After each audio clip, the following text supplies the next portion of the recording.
প্রতিনিধি দল ভিতরে গিয়েছে। আমরা দেখতে পেলাম শ্রম দপ্তরের মাননীয় মন্ত্রী মহাশয় এইমাত্র আসলেন।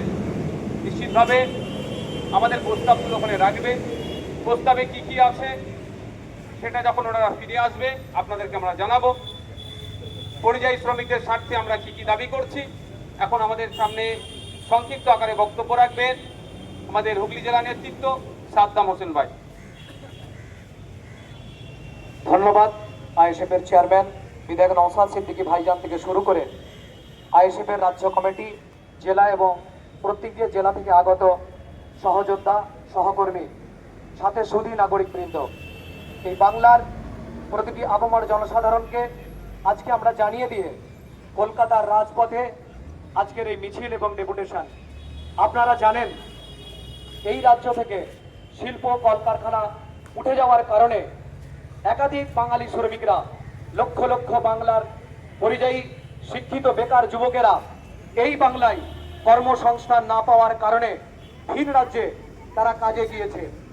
আর বাড়ি ঘর, মা বাবা, পরিবার পরিজন, আত্মীয় সন্তান তাদেরকে ছেড়ে দিয়ে এই বাংলার শিক্ষিত বেকার যুবকেরা যখন বিভিন্ন রাজ্যে এক মুঠো অন্ন তুলে দেওয়ার জন্য এই রাজ্য ছেড়ে ভিন রাজ্যে গিয়ে কাজ করছে, তখন আমরা দেখতে পাচ্ছি ভিন রাজ্যে শুধুমাত্র বাংলা ভাষায় কথা বলার জন্য তাদেরকে কখনো কখনো বাংলাদেশি তকমা লাগিয়ে দেওয়া হচ্ছে। কখনো কখনো আমরা দেখতে পাচ্ছি পার্শ্ববর্তী রাজ্য উড়িষ্যা, সেই উড়িষ্যা রাজ্যের অপদার্থ মুখ্যমন্ত্রী তিনি ব্যর্থ হয়েছেন সেই রাজ্যে বাংলার বাঙালিদের সুরক্ষা সুনিশ্চিত করার।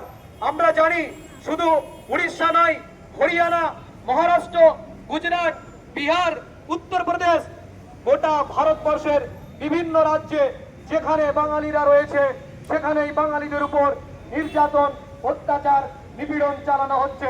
বাংলা ভাষায় কথা বলা আজকের এই মহান ভারতবর্ষে অপরাধ হয়ে দাঁড়িয়েছে।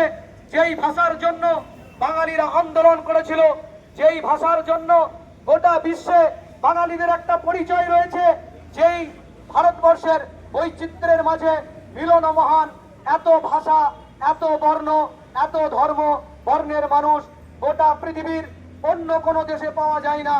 সেই বৈচিত্র্যের ভারতবর্ষে যখন ভাষা বাংলা হওয়ার কারণে আক্রমণ করা হয়, তখন এই বাংলা থেকে 293 জন বিধায়ক যখন শীত ঘুমে থাকে, তখন এই বাংলার একমাত্র বিধায়ক নওশাদ সিদ্দিকী ভাইজানের নেতৃত্বে কলকাতার রাজপথে বাঙালিদের স্বার্থের জন্য আইএসএফের সংগ্রাম করে আমরা আজকে কলকাতার রাজপথ থেকে বাংলার মুখ্যমন্ত্রী মাননীয় তাদেরকে বলতে চাইব, যেই বাঙালিদের ভোট নিয়ে আপনি রাজ্যে 2011 সালে মুখ্যমন্ত্রী হয়েছেন, যেই বাঙালিদের ভোট নিয়ে আপনি গোটা বাংলাকে শাসন করছেন, যখন এই বাংলার পরিযায়ী শ্রমিকরা তাদের নিরাপত্তার জন্য এই বাংলার পরিযায়ী শ্রমিকরা কাতর আবেদন করছে আপনার কাছে, এই বাংলার মুখ্যমন্ত্রী তাদেরকে নিরাপত্তা দিতে ব্যর্থ। তাই আজকে এই কলকাতার রাজপথ থেকে দাঁড়িয়ে 293 বিধায়ক কথা না বললেও, অন্য কোন রাজনৈতিক দল তারা কথা না বললেও, ইন্ডিয়ান সেকুলার ফ্রন্ট আইএসএফ বাঙালিদের নিরাপত্তার স্বার্থে লড়াই করছে, আগামীতে লড়াই করবে।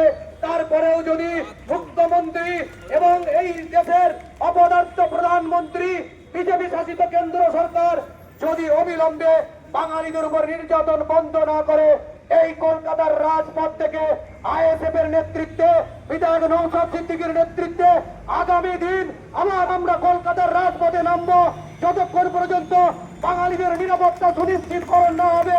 বিজেপির বিরুদ্ধে, মোদী সরকারের বিরুদ্ধে আমাদের এই সংগ্রাম চলতে থাকবে।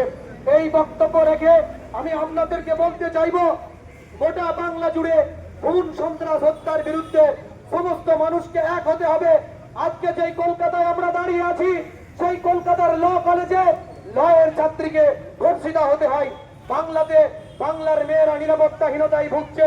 বাংলায় মহিলা মুখ্যমন্ত্রী, গোটা ভারতবর্ষে একমাত্র মহিলা মুখ্যমন্ত্রী, তারপরেও এই বাংলায় আমরা নিরাপত্তাহীনতায় ভুগছি।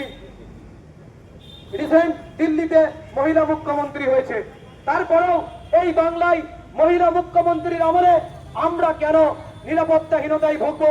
কেন আমাদের দেশের মহিলারা, এই রাজ্যের মহিলারা নিরাপত্তাহীনতায় ভুগবে? আজকে তাদের নিরাপত্তার সুনিশ্চিতকরণের দাবিতে এবং গোটা বাংলা জুড়ে আবার এই আন্দোলন আমাদের ডাক দেওয়া হবে। আগামীতে যদি কোনো ভিন রাজ্যে বাংলা ভাষায় কথা বলার জন্য বাংলাদেশি তকমা লাগানো হয়, তাদেরকে হেনস্থা করা হয়, এই বাংলা থেকে নতুন আন্দোলন শুরু হবে। সেই আন্দোলন হবে আইএসএফ এর আন্দোলন। সেই আন্দোলনের নেতৃত্ব দেবে নওশাদ সিদ্দিকী ভাইজান। গোটা দেশ দেখবে, নরেন্দ্র মোদী দেখবে, বিজেপি শাসিত রাজ্যগুলো দেখবে বাংলার নবসূর্য নওশাদ সিদ্দিকীর আন্দোলনকে। একথা বলে সকলকে সংগ্রামী অভিনন্দন জানিয়ে আমার বক্তব্য শেষ করছি। আইএসএফ জিন্দাবাদ, নওশাদ সিদ্দিকী ভাইজান জিন্দাবাদ। জয় হিন্দ। ধন্যবাদ সাদ্দাম ভাইকে। আমাদের এখন সংক্ষিপ্ত আকারে বক্তব্য রাখবে দক্ষিণ